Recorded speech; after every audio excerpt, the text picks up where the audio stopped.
A blade came down hard toward a wounded animal on the ground. A woman threw her whole body over it. The steel bit into her shoulder instead of the dog. She screamed, but she did not move. Blood soaked through the wool of her dress, and still she held on, both arms wrapped around the shaking wolfhound beneath her. Around her, men fought and howled and fell. Fires cracked against the cold night. And through all of it, she stayed low over that dog, shielding it with the only thing she had left, her own bare back. And this was Elowen Frost, a kitchen servant nobody had ever looked at twice. The king she had married had never once met her eyes, but he was watching now. What made a cold and silent alpha king fall to his knees before a scarred servant girl? Stay with me on this one. To understand what happened that night, you have to understand who Elowen Frost was before it, or rather, who everyone believed she was, because those are two very different things, and the gap between them is the whole story. She worked in the kitchens of a stone keep at the edge of the northern woods. Ashford Hollow, the pack was called. It sat on a ridge above a black river, walls thick as a man is tall, and inside those walls lived 300 souls who answered to one man, the Alpha King, Dominic Thornwood. Now Elowen had not been born into that place. She had been brought there, traded if we are being honest, and we are going to be honest about everything here. Her family owed a debt they could not pay. Bad harvests, a dead father, a mother slipping into sickness. When the collectors came, there was no coin in the house. There was only a daughter, so the debt was settled the old way, the ugly way. Elowen was handed over to the king's household to work it off with her hands and her back and her years. She was 17 when she arrived. She was 19 the night the blade came down. And here is the part that mattered most to her. Elowen had a scar. It ran from just below her left eye, down along her cheek and curved toward her jaw. She'd gotten it as a girl from a fall against a stone hearth, and it had healed wrong, pulled tight and pale. In the village she had grown up hearing what that scar made her. Ruined, marked, unlucky. The kind of face a man looks away from. She believed it the way you believe the ground is under your feet, completely, without ever once questioning it. So when word came that the king would take a wife and that the wife would be her, Elowen did not feel joy. She felt shame. She was certain it was a cruelty or a joke. Nobody marries the scarred kitchen girl for love. That's not how the world worked, and Elowen knew how the world worked. The wedding, if you could call it that, took less than 5 minutes. A few words from the pack elder in a cold hall. No feast, no music. Dominic Thornwood stood beside her in a black wolfskin cloak, a head and a half taller than she was, and he never once turned his head. He looked at the elder. He looked at the fire. He looked at the far wall. He never looked at her. When it was done, he signed the pack ledger, turned, and walked out.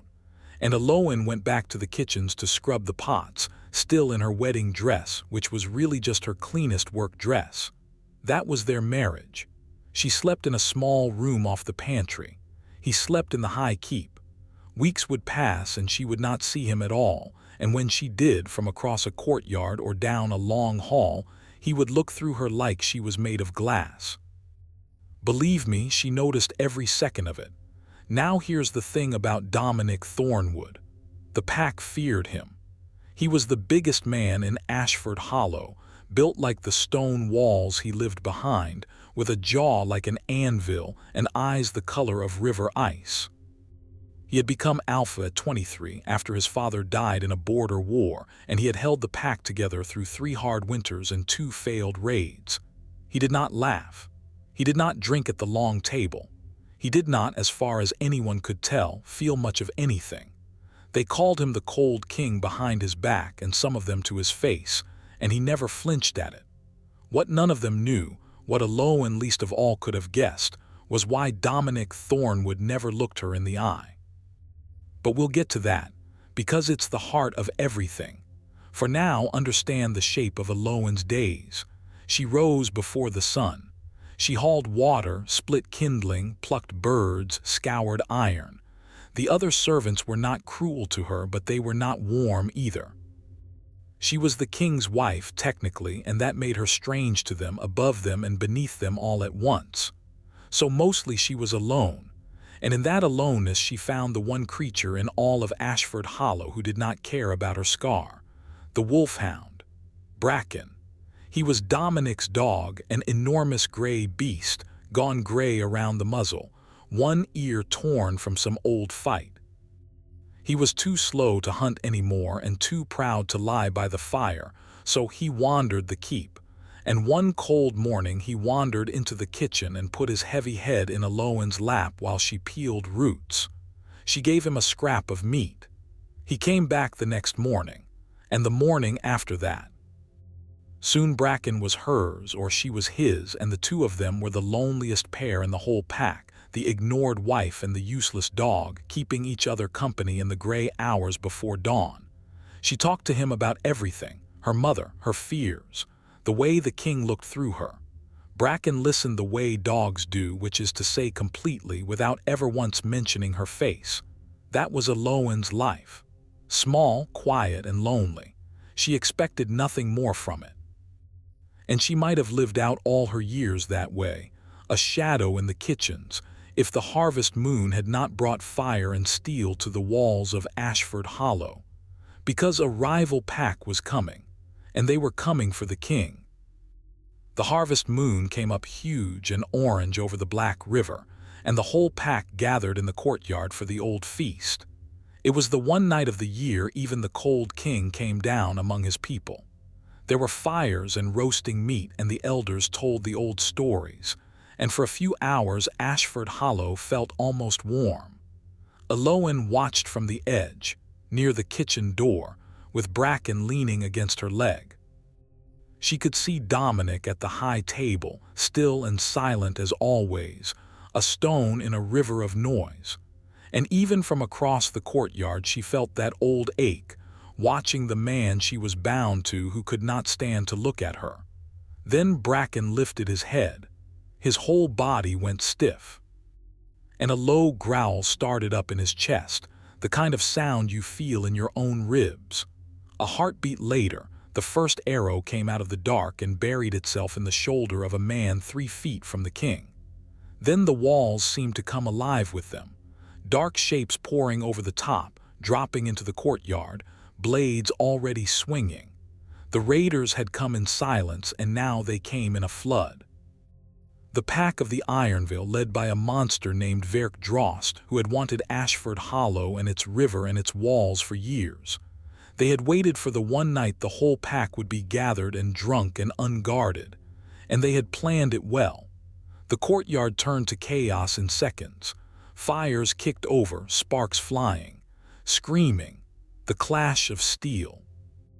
Men who had been laughing a moment before were now fighting for their lives. Dominic came up off the high bench like a landslide, drew the great blade off his back, and waded straight into the thickest part of it, and where he swung, men fell.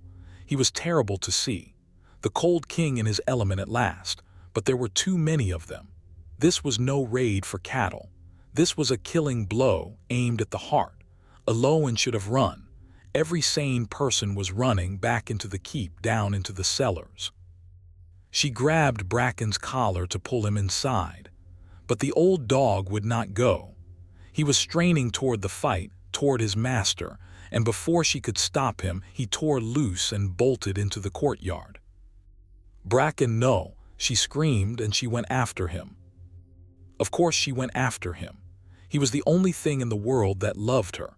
She found him in the middle of it. He had thrown himself at a raider who'd gotten behind the king, clamped his old jaws on the man's arm, saved Dominic's life in that instant.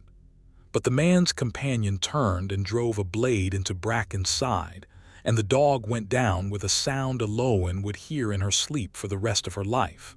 A high, broken cry. She reached him as he hit the ground. And she did the only thing her body knew how to do. She threw herself over him. She heard a blade whistle down. She felt it bite into her shoulder instead of the dog, felt the hot line of it and the cold shock after. She screamed, but she did not move. She wrapped both arms around Bracken's shaking body and pressed her face into his gray fur, and she thought, very clearly. "This is where I die, in the mud, over a dying dog, and nobody will even notice I'm gone." The raider raised his blade again to finish them both. And then he did not, because a hand had caught his wrist. And the hand belonged to Dominic Thornwood, and the king's face, for the first time in the 2 years Aloin had known him, was not cold at all. It was something else entirely. Something that made the raider's eyes go wide. Dominic broke the man's arm at the elbow with one motion, took his blade and put him down. Then he stood over Aloin and Bracken in the mud, and he became a wall between them and the whole raid. The survivors would tell it for years. They said the king fought like something out of the old stories. They said no blade could reach him. They said he stood over that woman and that dog and did not give one single step of ground, and the raiders broke against him like water on stone, until horns sounded from the far wall and the pack rallied and the raiders who could still run, ran. And then all at once it was quiet. The courtyard was full of smoke and groaning, but the raiders were gone. The attack was over. It had lasted perhaps 10 minutes, and it had felt like 10 years. Hands lifted Aloin up, gently. She was bleeding from the shoulder and dazed, and she kept trying to reach back down for Bracken, and someone said the dog was alive. They had him. They carried her inside into the warm kitchen she knew so well, and they laid her down, and the old healer woman pressed cloth to her wound and told her to be still. It was over. That's what her body believed. The danger had passed. Someone put a cup of water in her hands and she drank, and her hands finally stopped shaking. Bracken was alive. She was alive. The raiders were beaten. Around her, the pack was already beginning to count itself, to tend its wounded, to breathe again. She sat there in the warm kitchen with the cup of water in her hands, and for one moment, one single moment, everything was calm. Then the healer woman went still and looked past Aloin toward the door and whispered a single word. "Him." Aloin turned, and her cup of water fell and shattered on the floor. Dominic Thornwood was standing in the kitchen doorway, and he was looking at her, not through her, not past her, at her, straight into her eyes the way he had never once done in 2 years.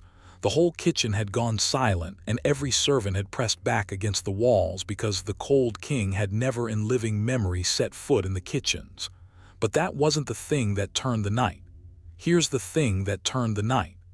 Behind Dominic in the courtyard, more torches were coming. And a horn sounded again, but this time it was not the Ashford horn. It was a low, mocking note, and a voice called out across the smoke, a voice like gravel in a bucket. "Thornwood, come out and see what I've brought you." Dominic's whole body changed. Aloin watched it happen. The healer whispered, "It's Verk. He's inside the walls." Inside the walls. That was the thing nobody had understood yet. The raid had not failed. The raid had been the distraction. While 300 Ashford wolves fought at the courtyard, Verk Drost and his best killers had come in through the river gate, the low gate, the one that only opened from the inside. Someone had opened it for them. There was a traitor in Ashford Hollow. And now the rival Alpha stood in the king's own great hall, and he had not come to raid. He had come to take the pack. To kill Dominic in front of his people, break their spirit, and rule the ridge and the river himself. This was no longer a fight over cattle or pride. This was a fight over who would own 300 lives when the sun came up. Dominic looked at Aloin one more second. His jaw worked like he wanted to say something. He did not. He turned and walked toward the hall, toward Verk, alone. And Aloin, bleeding, barely able to stand, got up off the floor and followed him. Because she had spent her whole life being nobody, and something in that night had lit a fire in her she did not yet have a name for. Let me pause here for 1 second, because if you've come this far with me, you already know this isn't the story you thought it was when you clicked. If it's holding you, do me one small favor and hit that subscribe button. It genuinely helps these stories reach more people who need them. All right, back to the hall, and to the moment everything broke open. The great hall of Ashford Hollow was full of enemies. Verk Drost stood at the center of it, and he was every bit the monster the stories made him. Bigger even than Dominic, with a black beard and a face full of old scars and a grin that had no warmth in it at all. Around him stood a dozen of his best killers, blades bare. And the Ashford wolves who had followed their king into the hall stopped at the threshold because they could see the shape of it. If they charged, the king died first. "There he is," Verk said, spreading his arms. "The cold king. They told me you never smile. Let's see if we can't fix that before you die." Dominic said nothing. He stood in the middle of his own hall, calm, and Aloin realized the calm was the most frightening thing about him. "Here's how tonight goes," Verk went on, walking a slow circle. "You and I fight, alpha to alpha the old way, and when I open your throat, your pack kneels to me and the killing stops, or you refuse and my men and I burn this keep with everyone in it. Your choice, Thornwood." He laughed at his own joke. His men laughed with him, and Dominic began slowly to draw his blade, but Verk raised a hand. "One more thing before we start." He turned, and his cold eyes found Aloin where she stood, bleeding, holding herself up against the frame. "I'm told the cold king finally took a wife. This must be her. The one they traded for a debt." He looked her up and down, and his grin widened. "Gods, look at the state of that face. Thornwood, you must have made someone very angry to end up with this." And the hall laughed. Some of Verk's men laughed. And here is the part that broke something loose in Aloin, the part that had happened to her 1,000 times in 1,000 smaller ways all her life. She waited for the shame to swallow her whole. She waited to shrink, to look at the floor, to disappear the way she always had. Then Dominic Thornwood spoke, and it was the first time Aloin had ever heard him raise his voice. "Say one more word about my wife," the king said very quietly, "and I will not fight you the old way, Verk. I will simply kill you. And I will take my time." The hall went silent, and then Dominic did the thing nobody in that room would ever forget. He turned his back on his enemy. He turned his back on the man with the blade, on the greatest threat of his life, and he walked across the hall to where Aloin stood in the doorway. And in front of Verk Drost, in front of his own 300 people, in front of everyone who had ever looked through her or past her, the Alpha King of Ashford Hollow lowered himself down onto one knee before the scarred kitchen girl. He was so tall that even kneeling, his eyes were nearly level with hers. And he looked straight at her, at the scar and the blood and all of it, and Aloin saw that his cold river ice eyes were wet. "I have to tell you something," Dominic said low just for her, though the whole silent hall could hear it. "And I should have told you 2 years ago. I never looked at you. All this time, I let you believe it was because I couldn't stand the sight of you." He drew a breath that shook. "The truth is I never looked at you because I didn't trust myself to stop. The first moment I saw you, the day they brought you here, something in me knew. My wolf knew. You are my fated mate, Aloin, not a duty, not a debt. Fated, and I was a coward. I told myself a king who feels nothing can't be hurt, so I made myself feel nothing, and I threw away 2 years I could have spent at your side. I am so sorry." Aloin could not breathe. "And that scar," Dominic said, and he lifted one huge scarred hand slowly and touched the side of her face, the side she had hidden her whole life. "You think it makes you less?" His voice cracked clean in half. "You are far too beautiful to have ever belonged to a man like me. I don't deserve to be looked at by you, but you looked at me anyway.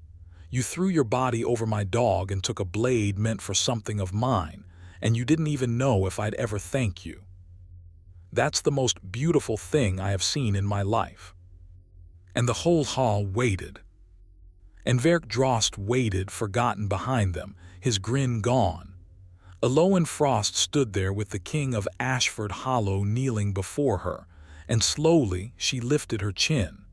And when she spoke, her voice did not shake at all. Then get up, she said. Dominic blinked. Get up off your knees, Elowen said, louder now so the whole hall could hear it. Because I did not survive that courtyard and I did not bleed on that floor to watch you kneel. My mother knelt. She knelt her whole life and it cost her everything and it cost me to this keep. I am done kneeling, and so are you. She reached down, took his huge hand in her small bloody one and she pulled, and the Alpha King rose to his feet in front of his people. You think I'm a debt, Verk Drost.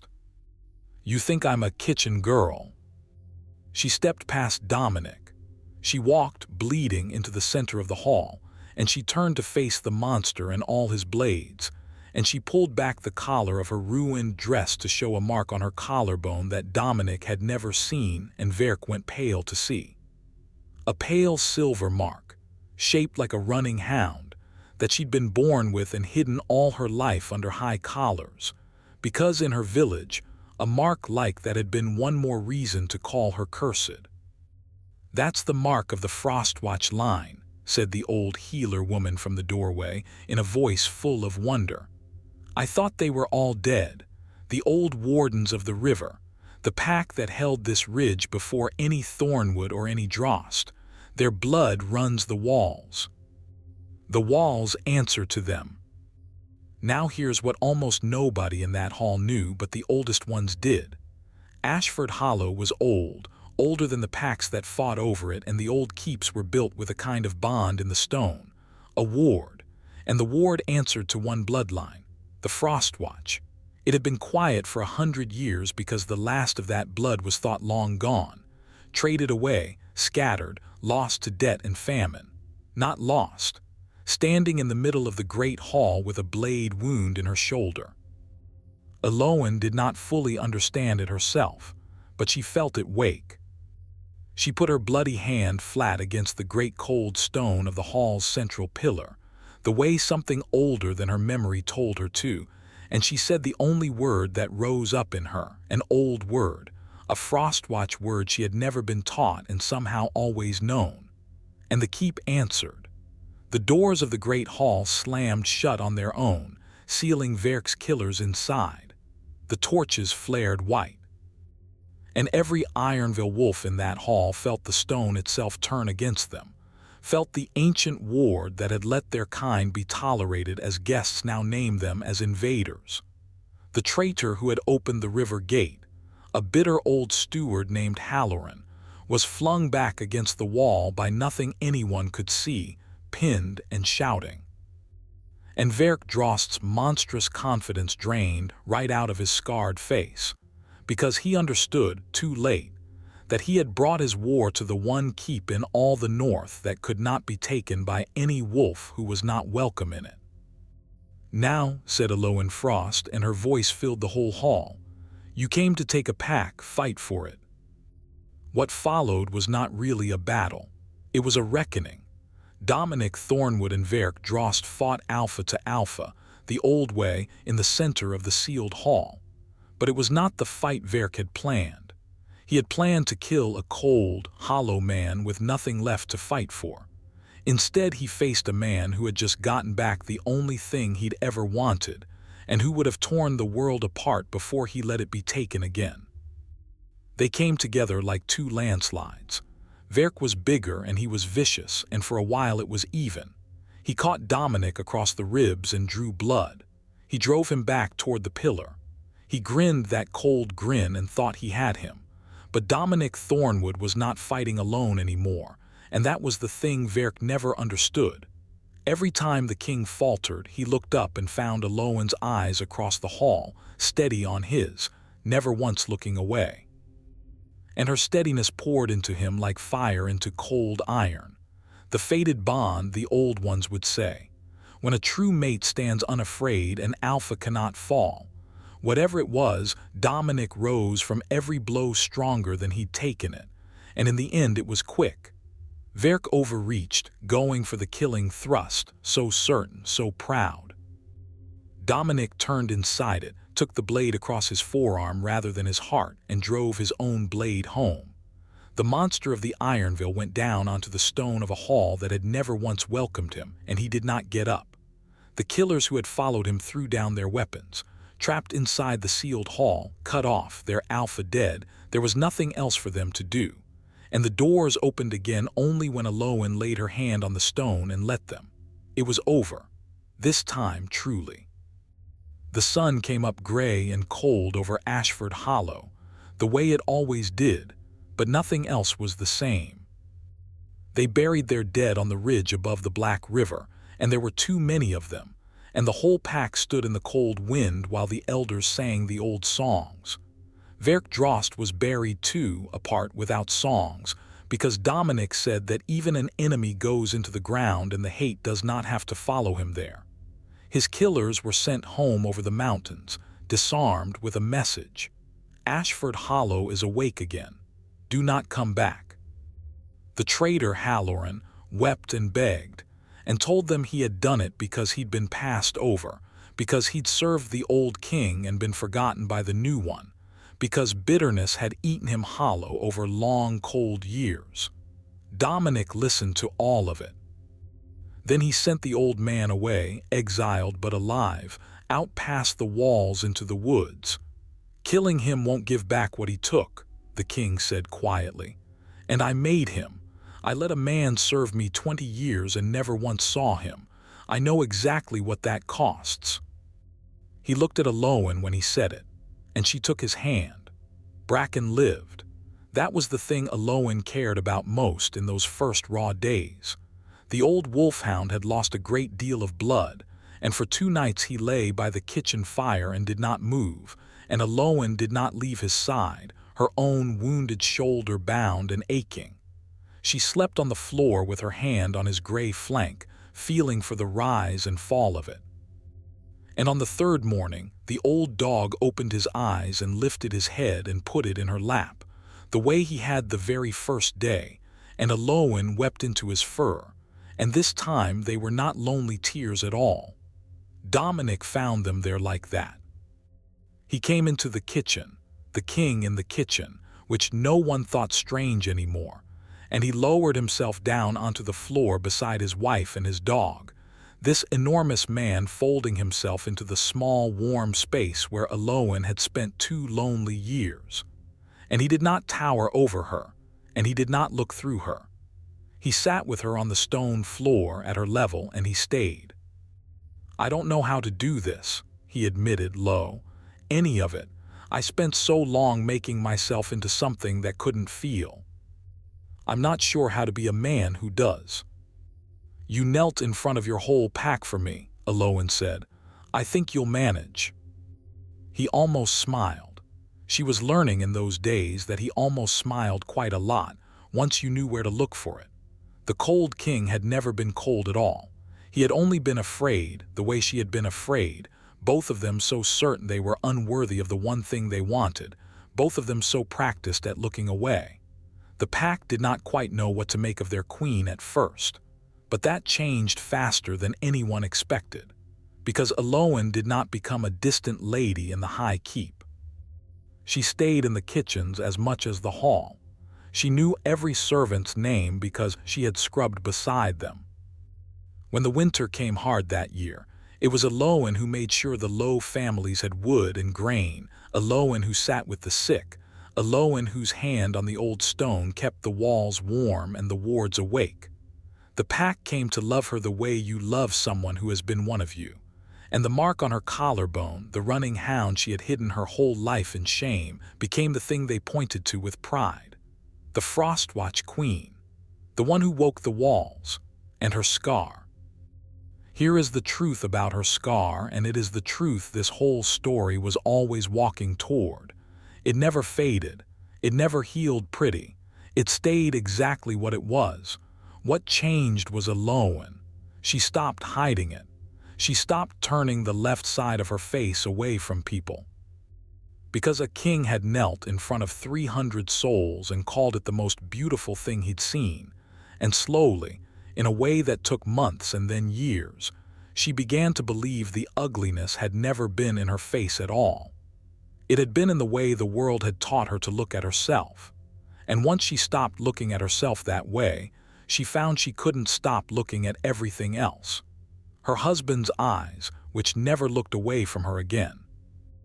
Years later, when they had children of their own, small ones with river ice eyes and a mother's steady chin, Eloin would tell them the story of the harvest moon.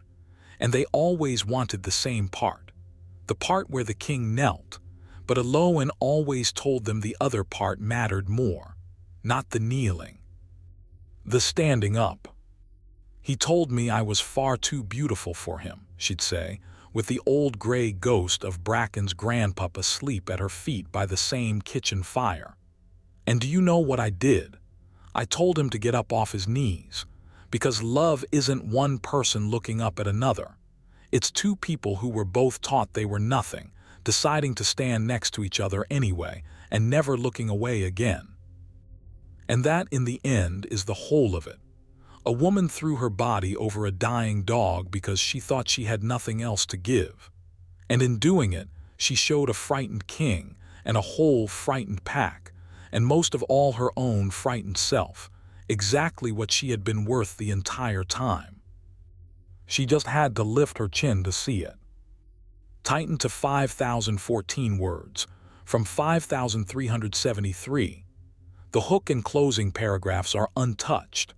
I trimmed by cutting redundant phrases in the setup, the or a duty forced on him, aside, doubled descriptions, the raid, and the two confrontation speeches, condensing Dominic's kneeling monologue slightly while keeping every line that carries emotional weight. Every key beat remains. The debt, the scar, Bracken, the false calm with the water cup, the inside the walls trigger, the kneel, the Frostwatch reveal, the ward, the duel, and the full resolution.